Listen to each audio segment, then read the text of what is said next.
अस्सलाम वालेकुम guys and welcome to the Arc YouTube channel. तो आज की वीडियो में हम कुछ अहम मिलिट्री अपडेट्स के बारे में बात करेंगे, जिनमें शामिल है J-17 तैयारों का आज़रबाईजान में होना, पाकिस्तान की नई सैटेलाइट, चीन का नया ड्रोन और तुर्की के नए मिसाइल टेस्ट।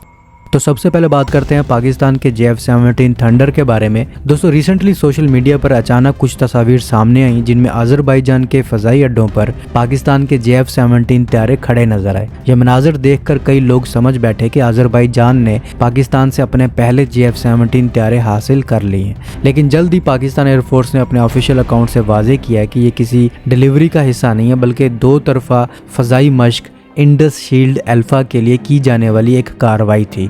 पाकिस्तानी तैयारे बगैर किसी वक्फे के परवाज़ करते हुए आज़रबाईजान पहुंचे और ये मुमकिन हुआ इन फ्लाइट रिफ्यूलिंग के ज़रिए, जिसमें पाकिस्तान एयरफोर्स का IL-78 टैंकर शामिल था।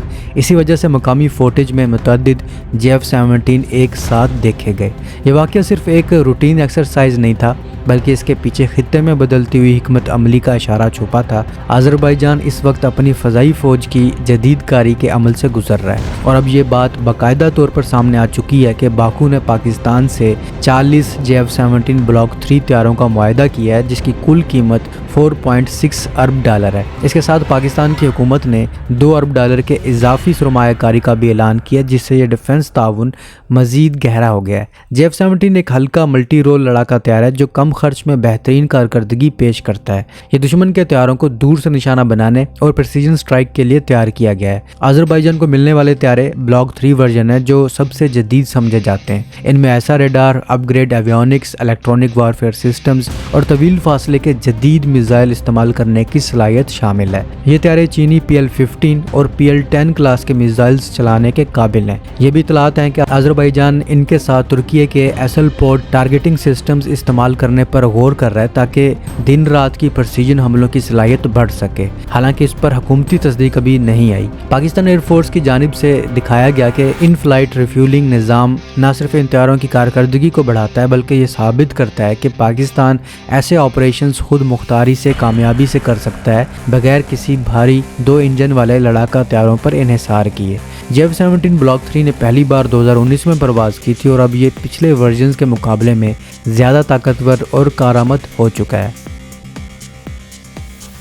दोस्तों, तुर्की ने एक ऐसी कामयाबी हासिल की है जिसने इसकी फ़ज़ाई ताकत के मुस्तकबिल का नक्शा बदल दिया है। तुर्क फ़ज़ाइया के एक F-16 तैयारे ने पहली बार मुल्की साख्ता 2 फ़िज़ा से फ़िज़ा में मार करने वाले मिसाइल बुज़दुगान और गोक्तुगान को लाइव फायर टेस्ट में इस्तेमाल किया है। ये वो लम्हा था जो कई बरसों की तहकीक, इंजीनियरिंग और ख़ुद इन्हिसारी के ख्वाब को हकीकत में बदल रहा था। ये तजुर्बा सिर्फ एक तकनीकी मुजाहरा नहीं था, बल्कि तुर्की के उस अज़म का सबूत था कि वो अब किसी गैर मुल्की मिसाइल सिस्टम पर इन्हिसार नहीं करेगा। जदीद जंगी सलाहियत के लिए किसी मुल्क का खुद अपने करीबी और तवील फासले तक मार करने वाले मिसाइल तैयार करना एक बड़ी शर्त होती है, और यही तुर्की ने कर दिखाया। ये तजुर्बात सख्त तरीन हालात में कामयाब हुए और दोनों मिसाइल अपनी कारकर्दगी में मुकम्मल तौर पर कामयाब रहे। तुर्की वजारत दिफा की जारी करदा वीडियो में F-16 तैयारों को वाज़ेह तौर पर देखा जा सकता है कि वो एक के बाद एक दोनों मिसाइल दागता है और दोनों अपने फ़ज़ाई हदफ को बराह रास्त निशाना बनाते हैं। ये दोनों मिसाइल यानी बुज़दुगान और गोक्तुगान तुर्क तहकीकाती इदारे तोबेटाक सेज ने तैयार किए हैं। इनकी साख्त मुकम्मल तौर पर नेटो के फौजी मियारों के मुताबिक रखी गई है, ताकि इन्हें आसानी से F-16 के लॉन्चर सिस्टम LAU-129 के जरिए इस्तेमाल किया जा सके। इससे न सिर्फ पायलट्स बल्कि ग्राउंड क्रू के लिए भी ये नया निज़ाम बआसानी काबिल इस्तेमाल हो जाता है। सबसे अहम बात यह है कि तुर्की इन मिसाइलों को सिर्फ F-16 तक महदूद नहीं रखना चाहता। मंसूबा यह है कि इन्हें मुल्क के अपने 5वीं नस्ल के लड़ाका तैयारे कान में भी शामिल किया जाएगा। इस तरह इनको आगाज ही में एक मुकम्मल मुल्की मिसाइल सिस्टम मिल जाएगा, जिसमें सॉफ्टवेयर अपडेट्स, टारगेटिंग और वेपन सिस्टम सब तुर्की के अपने कंट्रोल में होंगे। अब बात करते हैं इन मिसाइलों की। बुज़दुगान एक करीबी फासले का मिसाइल है जो इंफ्रारेड सेंसर के जरिए अपने हदफ को तलाश करता है। ये मिसाइल किसी भी जाविये से दुश्मन तैयारे को लॉक कर सकता है। है, चाहे दुश्मन सामने हो या पीछे। इसमें थ्रस्ट वेक्टर कंट्रोल यानी रुख बदलने की ताकतवर सलाहियत मौजूद है, जो इसे डॉग फाइट में इंतहाई ख़तरनाक बनाती है। इसकी रेंज 25 किलोमीटर से ज़ायद है, यानी ये जदीद तरीन करीबी फ़ज़ाई लड़ाई के मिसाइलों के बराबर है। दूसरी जानिब गोख्तुगान एक तवील फासले तक मार करने वाला मिसाइल है जो एक्टिव रेडार सीकर इस्तेमाल करता है। इसका मतलब है कि पायलट एक बार मिसाइल को छोड़ दे तो वो खुद अपने हदफ को तलाश करके मार सकता है, यानी फायर एंड फॉरगेट सलाहियत। ये मिसाइल 65 किलोमीटर से ज़्यादा फासले पर मौजूद दुश्मन तैयारों को निशाना बनाने की ताकत रखता है। इसमें लॉक ऑन आफ्टर लॉन्च की सलाहियत भी है, यानी ये मिसाइल दागने के बाद भी टारगेट बदलने या बाद में लॉक करने की गुंजाइश भी मौजूद है। इन दोनों मिसाइलों की तैयारी मरहलावार हुई है, पहले कैरियर टेस्ट, फिर रेडार और सेंसर की जांच और आखिर में हकीकी जंगी हालात में फायरिंग। इनकी डिज़ाइनिंग के वक्त से ही नेटो के मेयारों के मुताबिक सिस्टम बनाना इसलिए ज़रूरी समझा गया ताकि इन्हें मुस्तकबिल में किसी भी जदीद तैयारे जैसे कान में बआसानी शामिल किया जा सके। अगर इनका मुवाजना दुनिया के दूसरे मिसाइलों के साथ किया जाए तो ये तुर्की का मुकम्मल खुद मुख्तार हल पेश करते हैं। बुज़दगान अपनी फुर्ती, सीकर की दुरुस्तगी, एंटी काउंटर मेजर्स के मुकाबले की सलाहियत में जदीद आलमी मेयार के बराबर है।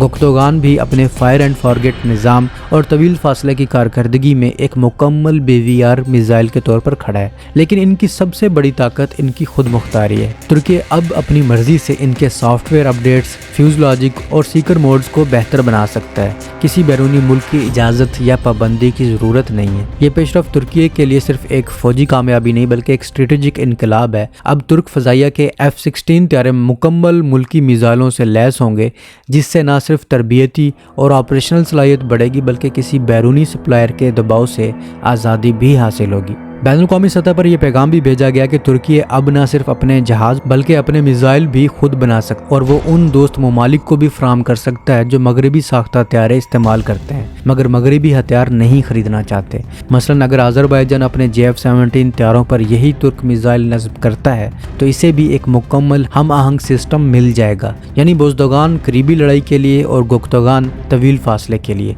इस तरह तुर्की और आज़रबाईजान के दरमियान दफ़ाई ताउन एक नए दर्जे पर पहुंच जाएगा।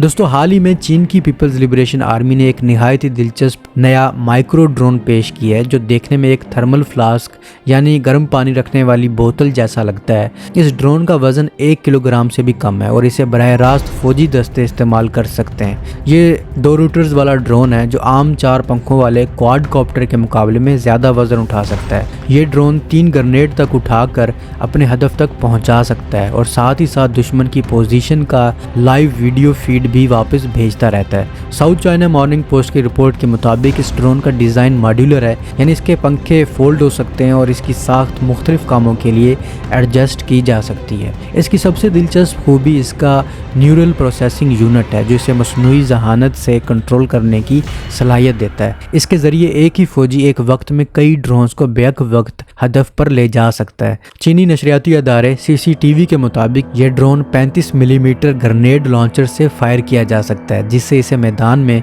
तेज़ी से लॉन्च करना मुमकिन होता है और इसकी रेंज भी बढ़ जाती है। यूं ये टेक्नोलॉजी रवायती हथियारों को जदीद खुदकार निज़ाम से जोड़ देती है। दोस्तों, पाकिस्तान ने चीन के लॉन्च सेंटर से अपना पहला हाइपर स्पेक्ट्रल सैटेलाइट HS-1 खिला में रवाना कर दिया है और स्पार्को ने इसे एक तारीखी पेशरफ्त करार दी है। यह सैटेलाइट एक जदीद तरीन टेक्नोलॉजी पर मबनी है जिसे हाइपर स्पेक्ट्रल इमेजिंग कहा जाता है। ये दरअसल एक ऐसा कैमरा टेक्नोलॉजी है जो ज़मीन और खिला का इंतहाई बारीक मुशाहिदा करने के लिए इस्तेमाल होती है। आम सैटेलाइट कैमरों के बरक्स जो सिर्फ चंद रंगों जैसे सुर्ख, सब्ज और नीला में तस्वीरें लेते हैं, ये सैटेलाइट सैकड़ों नहायत ही बारीक रंगों की लहरों को रिकॉर्ड करता है। इसका मतलब है कि ये वो मामूली तब्दीलियाँ भी देख सकता है जो इंसानी आँख या आम सैटेलाइट कभी नहीं देख पाते। HS-1 सैटेलाइट को इस तरह डिज़ाइन किया गया है कि वो सैकड़ों स्पेक्ट्रल बैंड्स में इंतहाई दुरुस्तगी के साथ तस्वीरें हासिल कर सके। ये ज़मीन, सब्ज़े, पानी और शहरी इलाकों के तज्ज़िये के लिए बेमिसाल रेजोल्यूशन फराहम करेगा। ये जदीद तरीन टेक्नोलॉजी पाकिस्तान की सलाहियतों में एक नया इनकलाब लाएगी, ख़ास तौर पर ज़राई तरक्की, माहौलियाती निगरानी, शहरी मनसूबाबंदी और कुदरती आफात के इंतज़ाम में। यह सैटेलाइट मुल्क को इस काबिल बनाएगा कि वो खेतों की सेहत, مٹی میں نمی کی مقدار اور پانی کے معیار کو انتہائی درستگی سے معلوم کر سکے، ساتھ ہی جنگلات کی کٹائی، آلودگی اور گلیشیئر کے پگھلنے جیسے عوامل پر بھی مسلسل نظر رکھ سکے۔ سپارکو کے مطابق یہ سیٹلائٹ قدرتی آفات جیسے سیلاب اور لینڈ سلائیڈز کے لیے ابتدائی وارننگ سسٹم کو مضبوط کرے گا، خاص طور پر شمالی علاقوں میں۔ مزید یہ کہ HS-1 منصوبہ چین پاکستان اقتصادی راہداری یعنی کہ سی پیک جیسے ترقیاتی منصوبوں میں بھی اہم کردار ادا کرے گا، کیونکہ یہ ممکنہ جغرافیائی خطرات کی پہلے سے نشاندہی کر کے پائیدار انفراسٹرکچر کی منصوبہ بندی میں مدد دے گا۔ تو اب تک کے لیے اتنا ہی، امید آپ کو یہ اپڈیٹس پسند آئی ہوں گی۔ ملتا ہوں ایک نئی اور دلچسپ ویڈیو کے ساتھ، تب تک کے لیے اپنے ہوسٹ بلال کو اجازت دیجیے۔ اللہ حافظ۔